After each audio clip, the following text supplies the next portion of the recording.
तुम्हारा एक फूल उसके लिए का धन्यवाद करता हूँ। हमारे बीच में हमारे रामलीला के चेयरमैन श्री पवन गुप्ता जी, प्रेसिडेंट हमारे अर्जुन गुप्ता जी, सत्यभूषण जी, हमारे सीनियर वाइस प्रेसिडेंट जी, लीला मंत्री कपिल जी, लीला मंत्री परवीन सिंघल जी, सभी हमारे पदाधिकारी आपकी सेवा में हाजिर हैं और आपसे प्रार्थना है कि हमारी रामलीला की इसी तरीके से आप लोग पब्लिसिटी करें। जय श्री राम। सबसे पहले तो मैं धन्यवाद करना चाहूँगा अर्जुन कुमार जी का, जिन्होंने मुझे एक बार फिर लवकुश रामलीला में लक्ष्मण की भूमिका निभाने का अवसर प्रदान किया। इसके साथ ही मैं समस्त लवकुश रामलीला कमेटी का धन्यवाद करूँगा कि उन्होंने ये विश्वास दिखाया था। इससे पहले मैं 2 बार लक्ष्मण का किरदार निभा चुका हूँ। हनुमान में मैंने लक्ष्मण निभाया, 2020 में विघ्नहर्ता गणेश में भी मैंने लक्ष्मण की भूमिका निभाई। भगवान राम के आशीर्वाद से मुझे लक्ष्मण के रूप में अयोध्या में भी जाने का सौभाग्य प्राप्त हुआ। पिछले कई वर्षों से ये मैं देख रहा हूँ कि रामलीला के प्रति हमारी जागरूकता जो है काफी ज्यादा बढ़ी है, और लवकुश रामलीला कमेटी जिस प्रकार से अर्जुन जी प्रत्येक वर्ष एक बात बोलते हैं जो मुझे बहुत आश्चर्यचकित करती है हर बार, कि हम इस बार रामलीला में कुछ नया कर रहे हैं, कुछ बड़ा कर रहे हैं, कुछ भव्य कर रहे हैं। तो इस बार जैसे कि उन्होंने अपनी पिछली प्रेस कॉन्फ्रेंस में बताया कि इस बार जो स्टेज का निर्माण है वो अयोध्या के फॉर्मेट पे हो रहा है। तो ये वाकई में दिल्ली वालों के लिए बहुत बड़ी सौगात है कि जो लोग अयोध्या मंदिर नहीं जा सकते वो साक्षात दिल्ली के लवकुश रामलीला में आकर यहाँ पे दर्शन कर सकते हैं। क्योंकि हर किसी की कुछ न कुछ समस्या होती है, किसी के पास पैसों का अभाव है, किसी के पास समय का अभाव है, और जब तक भगवान राम की कृपा नहीं होगी तब तक आप वहाँ पर जा नहीं सकते। तो बस मैं इतना ही कहना चाहूँगा, और आप सभी पत्रकारों का धन्यवाद करूँगा कि आप लोग समय निकालकर यहाँ पर आए। ज़्यादा से ज़्यादा समय निकालकर आप हमारी लवकुश रामलीला का प्रचार प्रसार कीजिए। और लवकुश रामलीला कमेटी को एक बार धन्यवाद और दूंगा कि उन्होंने अपना मुझे एक अवसर दिया कि मैं यहाँ पर आकर लक्ष्मण का किरदार निभा सकूँ। धन्यवाद। तो मैं समझता हूँ कि रामलीला अधूरी रह जाएगी। मैं अनुरोध करूँगा कि अंदर एक डायलॉग लक्ष्मण जी का यहाँ पर जरूर सुनाएं। सच्चे योद्धा, सच्चे क्षत्रिय अपमान नहीं सह सकते हैं, जिनको सुनने का ताव नहीं वो चुप कैसे रह सकते हैं। रघुवंश राम जी के होते अनुचित वाणी है कह डाली, ये शब्द हृदय में चुभते हैं, धरती पृथ्वी से है खाली। धन्यवाद। कि हम हर वर्ष दिल्ली को राममय बनाते हैं, और लवकुश रामलीला कमेटी लाल किला मैदान से प्रभु राम की लीलाओं का दिल्ली वासी नहीं बल्कि पूरी दुनिया से लोग जो लाल किला देखने आते हैं वो भी प्रभु राम की लीला का वहाँ पर अवलोकन करते हैं। विशेष रूप से जो दूसरे देशों से लोग आते हैं वे भी लवकुश रामलीला कमेटी के अंदर रामलीला का अवलोकन करते हैं। और सिर्फ ऐसे ही नहीं कि हिंदू सिर्फ रामलीला को देखते हैं, हमारे सामने बहुल्य मुस्लिम क्षेत्र है, हमारे मुसलमान भाई और बहनें भी वहाँ पर रामलीला देखने के लिए आती हैं। और इस बार बहुत अच्छी बात है कि हमने रामलला के मंदिर के अंदर राम की लीला हम करने जा रहे हैं। हमारे देश के प्रधानमंत्री परम आदरणीय मोदी जी ने इस देश के भारत के लोगों का नहीं बल्कि पूरी दुनिया के लोगों का एक सपना पूरा किया कि अयोध्या के अंदर प्रभु राम के मंदिर, जो कि 500 वर्ष से हम जिसका इंतजार कर रहे थे, आज वो हमें देखने को मिला। और उसी का एक स्वरूप, एक मॉडल हम लवकुश रामलीला कमेटी के लीला स्थल के भव्य मंच के ऊपर हम इस बार बनाने जा रहे हैं। और जैसे ही रामलला के मंदिर के अंदर राम की लीला होगी, ये हमारे लिए बहुत ही सौभाग्य की बात है। और इस रामलीला के अंदर हर साल, जैसा कि मैंने पिछली बार भी कहा था, कि हम हाई टेक्निक इस बार यूज कर रहे हैं, 3D मैपिंग का हम इस्तेमाल कर रहे हैं और रामलीला को इतनी हाईटेक करेंगे कि पूरी दुनिया के अंदर लोग देख सकें कि लव कुश रामलीला कमेटी लाल किला मैदान के पदाधिकारियों ने इस बार जो प्रोग्राम की लीला की है, वाकई ही दिल्ली नहीं पूरा देश राममय हो गया है। आज हमारे लिए सौभाग्य की बात है, हमारे अनुरोध पर भाई अरुण मंडोला जी मुंबई से हमारे अनुरोध पर यहाँ पर पधारे और इस बार लक्ष्मण का किरदार निभा रहे हैं हमारे परम आदरणीय सांसद श्री मनोज तिवारी जी, भारतीय जनता पार्टी के वरिष्ठ नेता भी हैं, आप सिने कलाकार भी हैं, सिंगर भी हैं और राम कथा के मर्मज्ञ भी हैं। क्योंकि मुझे अभी इनसे मिलने का मौका मिला और उन्होंने रामचरितमानस पर बहुत कुछ हमें बताया, जिन चीजों की आम जनता को जानकारी नहीं है उस विषय के अंदर भी इन्होंने शोध किया हुआ है और बहुत सारी जानकारियां इन्होंने उपलब्ध कराई। और केवट का इस बार ये जो प्रसंग है, ये केवट का प्रसंग तो एक रामायण के अंदर एक ऐसा प्रसंग है कि जो दिल को छूने वाला प्रसंग है कि प्रभु राम जब उस गंगा मैया को पार जाना चाहते हैं तो उस वक्त केवट भी उन्हें मना कर देता है कि मैं आपको ये गंगा पार नहीं करा सकता। और जब मैं आपको गंगा पार नहीं करा सकता तो प्रभु उनसे कहते हैं कि भाई आप ये गंगा पार क्यों नहीं करा सकते। तो उन्होंने कहा कि प्रभु आपने तो एक शिला को छूने से इतनी सुंदर महिला बना दी थी, अगर मेरी ये काठ की नाव है जिससे मेरा जीवन पोषण चलता है, अगर इसके ऊपर भी आप पैर रखेंगे तो न जाने क्या बन जाएगी, ये प्रभु नहीं हो सकता। तो वो प्रार्थना करते हैं केवट कि मैं आपके पैरों को जो है धोना चाहता हूं और उसके जल को पीने के बाद मैं देखूंगा उसमें कोई जादू टोना या शक्ति तो नहीं है और उसके पश्चात ही मैं आपको ले जा सकता हूं। और वो इसी प्रकार होता है, जब वो गंगा पार कराते हैं तो गंगा पार होने के बाद प्रभु राम सीता जी को इशारा करते हैं कि इन्हें कुछ दे दीजिए। तो उस वक्त वो सीता जी अपनी जो मुद्रिका उनको देती है कि भैया ये अपनी मजदूरी ले लीजिए। तो उस वक्त के अंदर बहुत ही सुंदर बात कही गई है। उस वक्त केवट ने कहा कि भाई आप और हम दोनों केवट हैं, दोनों ही मजदूरी कर रहे हैं। आपने मुझे प्रभु को, मैंने आपको गंगा पार कराया और प्रभु जब मेरा वक्त आए मैं आपके द्वार पे आऊं तो आप मुझे गंगा पार करा देना, मुझे इस संसार से गंगा पार करा देना। तो इतना सुंदर ये प्रसंग है और भाई मनोज तिवारी जी इस प्रसंग को इतना सुंदर करते हैं क्योंकि मैंने खुद रामलीला के अंदर एक एक क्षण बैठ के इनको देखा है कि बहुत ही सुंदर तरीके से इन्होंने रामलीला के अंदर केवट के उस प्रसंग को भी करते हैं, बहुत ही सुंदर गीत भी गाते हैं। इतना सुंदर गीत गाया है कि जिसका मैं समझता हूँ कि दूसरा कोई सानी हिंदुस्तान के अंदर नहीं है कि इतना सुंदर गीत गा सके। इतना बढ़िया इन्होंने उसके अंदर रोल अदा किया है। इस बार चाहे कृष्ण कहो या राम, जग में सुंदर है दो नाम। इस बार हमने रामलीला के साथ साथ अनेक प्रोग्राम 22 तारीख से 25 तारीख तक 3 या 4 दिन के अंदर और भी अनेक प्रोग्राम हमने धार्मिक कार्यक्रम रखे हैं। उसमें एक हमने हारे का सहारा बाबा खाटू श्याम वालों का भी हमने एक कार्यक्रम रखा है जिसको हमारे भाई कन्हैया मित्तल जी इस बार इस कार्यक्रम को भजनों के द्वारा दिल्ली वालों को सुनाएंगे। भाई अर्जुन कुमार जी जो अध्यक्ष हैं लौकुश रामलीला समिति के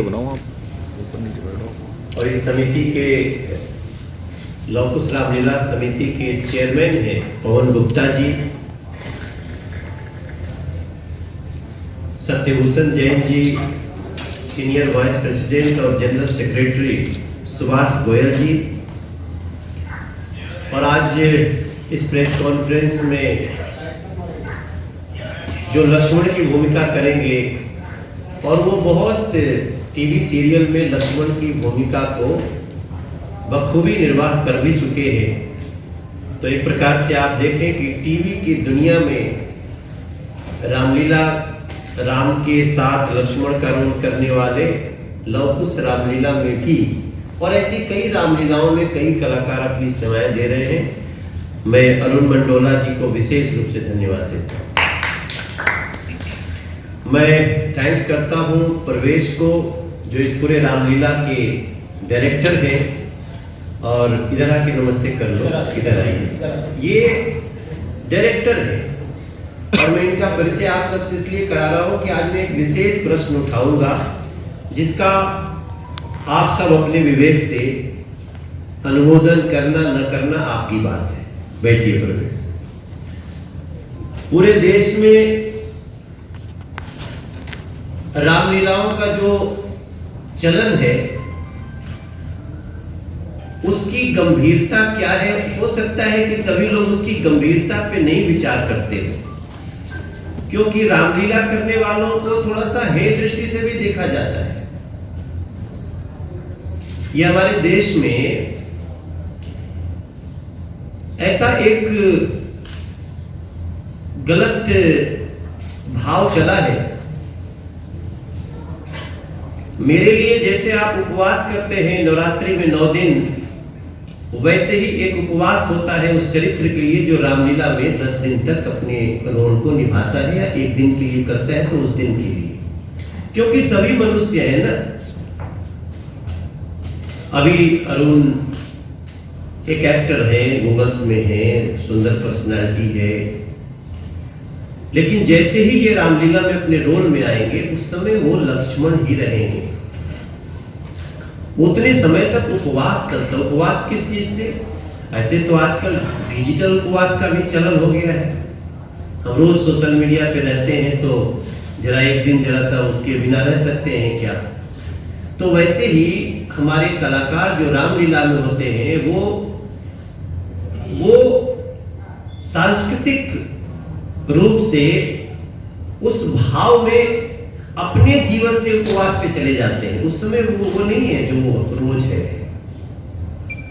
और इसका पालन करना भी चाहिए। जो ऐसा पालन नहीं किया, कई बार ऐसा हम दृश्य देखते हैं, कोई रोल कर रहा है और बगल में जाके उसकी कुछ आदत है धूम्रपान की, वो करता हुआ पकड़ा गया और वो एक फोटो जो है पूरे देश में उस चरित्र को भी और रामलीला को भी, या वो जो भी हो रहा है उसको दागदार कर देती है। तो मैं आज की पीसी में देश भर के जो लोग रामलीला में भाग लेते हैं उनको बोलना चाहता हूं, जिस दिन से आपका रोल शुरू होगा, जितने दिन तक होगा, आप उस चरित्र की मर्यादा का पालन जरूर करें।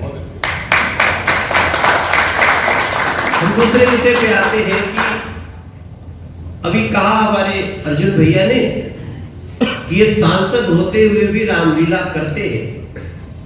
ये लाइन सही नहीं है। मैं सांसद होते हुए रामलीला में जाता हूं ऐसा नहीं है, बल्कि मैं रामलीला में जाता था इसलिए सांसद बन गया हूं, ये हमारा सत्य है। हम तो रामलीला में तब से जाते थे जब हम 11 साल के थे। तब अपने गांव के विजय मिश्र थे, उनसे जुगाड़ लगाए थे कि भैया एना पर हम लोग के गुरु दे दी हो। तो कई बार वो हमसे कभी साइकिल से हमको भेज देते थे मुर्दा शंख लाने के लिए। मुर्दा शंख जानते हैं? जो बड़े मेकअप नहीं होते हैं तो गांव में ना मुर्दा शंख आता है, इसे लपेटने से पूरा स्किन का रंग बदल जाता है और उतना ही में लगता है अब मैं रोल में आ गया। उसी के ऊपर टीका लगेगा, उसके ऊपर तो बिंदी सीता जी जो बने तो बिंदी लगाई जाएगी। और चूंकि हम तो तब से रामलीला कर रहे हैं जब हम लोग वो पेट्रोल मिक्स पे करते थे रामलीला। एक जलती थी लाइट, आप लोग को याद होगा वो गैस वाली लाइट, तो उसमें मिंटल होता था, उसमें अंदर वो जो जलते हैं उसको मिंटल बोलते हैं। और कभी कभी तो ऐसा भी हुआ है कि शाम को 7 बजे से रामलीला है और 5:30 बजे जलाने में मिंटल में फूट गया, एक ही था। तो भाग के फिर 9 किलोमीटर दूर साइकिल से हम ही जाते थे, तो उसके कारण हमको रामलीला में रोल मिला। अब रोल मिल गया, 1500 लोग रामलीला देखने आते थे, तो उसी में देखा कि तो अच्छा एक्टिंग करता है। उसी में हमको गाना भी पड़ता था। कई बार कई कैरेक्टर ऐसे होते हैं जो गाते भी है, तो वहां तो प्लेबैक म्यूजिक, आज तो प्लेबैक भी होता है, प्रवेश वगैरह प्लेबैक लगा देते हैं। तो रामलीला इसलिए बहुत महत्वपूर्ण है, इसको इस भाव से हम समझ सकते हैं कि हम सांसदों के रामलीला में नहीं जाते सर, हम तो रामलीला से संसद में आए हैं और इसका हमें गर्व है। इसलिए मैं चाहता हूं कि रामलीलाओं का प्रचार प्रसार हो। और हम क्या चाह रहे हैं? तो शिव जी ने चाहा था, भगवान शंकर ने साक्षात चाहा कि राम की कथा, राम की लीला गांव गांव जन जन तक पहुंचे। और इसका डेट भी निश्चित है कि किस दिन शिव जी ने चाहा था। भगवान शंकर ने जिस दिन 1574 में तुलसीदास जी को सपने में आए कि तुलसीदास उठो और राम की कथा स्थानीय भाषा में लिखो, उसको हम क्या मानेंगे?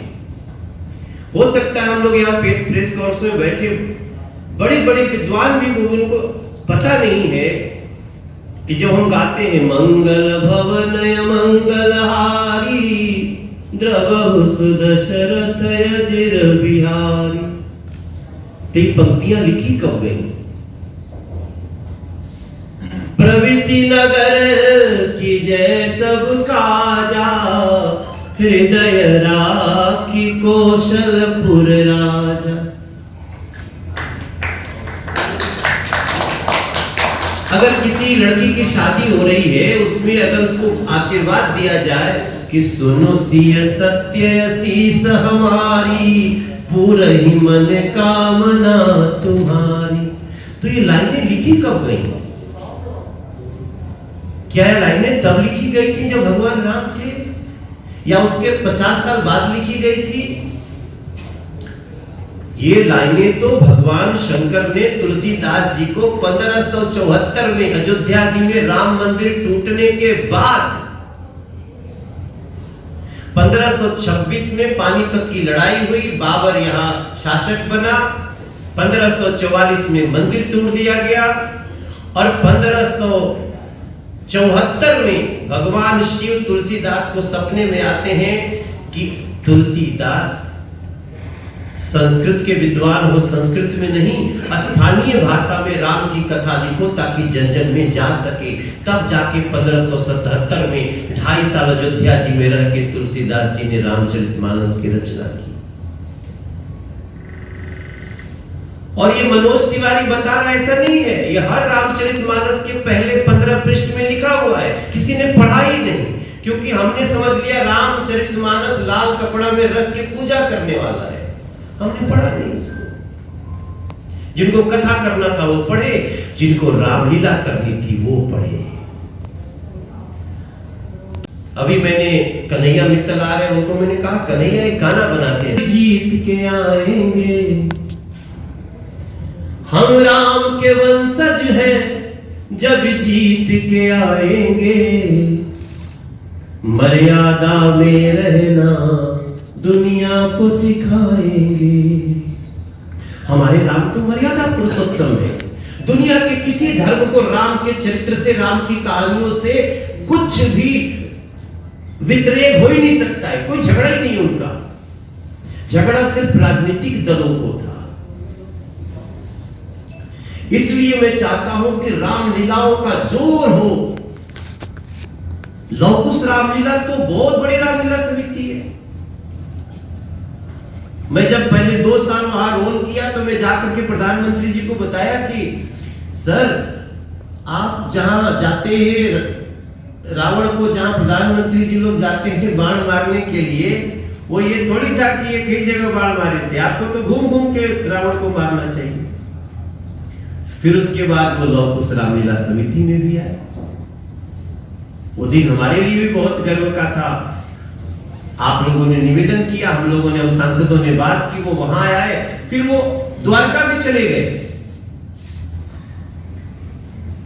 अब कुछ लोग, एक विशेष बात और बताऊं कि कुछ लोगों ने रावण दहन के दिन तीर तो चलाया,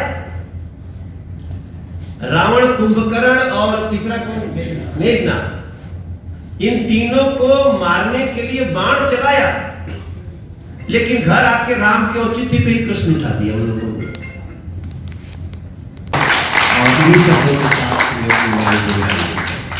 कोई सवाल होगा तो स्वागत।